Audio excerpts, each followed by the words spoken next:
भगवान श्री कृष्ण के बहुत बड़े भक्त थे। वो भगवान कृष्ण की एक छोटी सी मूर्ति को हमेशा एक झोले में अपने साथ रखते थे। वो ठाकुर जी की बहुत सुंदर मूर्ति थी। वो संत ठाकुर जी की रोज पूजा अर्चना कर उनसे खूब बातें किया करते थे। वो संत जो थे वो बहुत तपस्वी थे। वो हमेशा भगवान कृष्ण की भक्ति और भजन में मग्न रहा करते थे। ऐसे ही एक बार वो संत एक ट्रेन से सफर करके मथुरा वृंदावन में अपने एक मित्र के पास जा रहे थे। वो संत ट्रेन में बैठकर अपने ठाकुर जी को एक बगल वाली सीट पर रख दिया और सभी संत महात्मा हरि चर्चा में मग्न हो गए। और जब ट्रेन रुकी तो वो ट्रेन से उतरकर नदी में स्नान करने चले गए और अपना वो झोला जिसमें वो ठाकुर जी को लिए थे वो ट्रेन में ही छूट गया। जब सभी संत स्नान करके अपने मित्र के आश्रम पर पहुंचे और जब भोजन पाने का समय आया तो उस संत ने अपने ठाकुर जी को खोजा, लेकिन ठाकुर जी संत को नहीं मिले। फिर संत विलक कर रोने लगे कि हाय, मेरे ठाकुर जी कहाँ गए।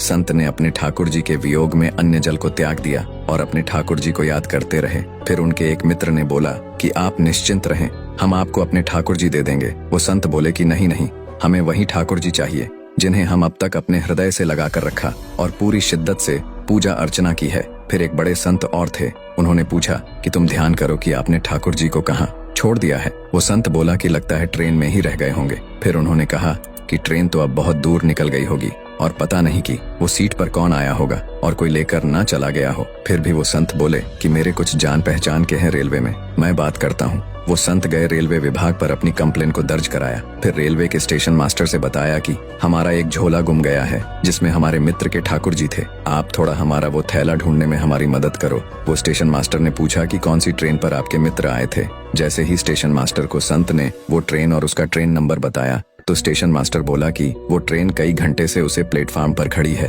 ना कोई खराबी है ना कोई दिक्कत, वो आगे बढ़ ही नहीं रही। कई सारे इंजीनियरों ने देखा है, उन्हें कोई कमी नहीं मिली है, पर फिर भी वो ट्रेन चल नहीं रही। वो संत बोले कि रुको, ये ट्रेन चलेगी। वो संत अपने डब्बे में गया और सीट पर रखे अपने ठाकुर जी को लिया और ट्रेन से नीचे आ गए। फिर जाकर स्टेशन मास्टर से बोले कि अब ट्रेन को आगे बढ़ाओ और फिर उस ट्रेन को बढ़ाया गया और वो सच में आगे बढ़ने लगी। ये देख वहाँ खड़े सभी इंजीनियर, रेलवे कर्मचारी और कई सारे लोग अतरज मानने लगे। वो संत बोले कि ठाकुर जी मेरे बिना और कहाँ चले जाएंगे। दोस्तों, अगर भक्त भगवान का सबसे खास है तो भगवान भी उसके बिना बेचैन हो जाते हैं। दोस्तों, आपको ये एक प्यारी सी कहानी कैसी लगी हमें कमेंट करके जरूर बताएं और अगर वीडियो पसंद आया हो तो दिल से एक लाइक जरूर करें। प्रेम से बोलो जय श्री राधे।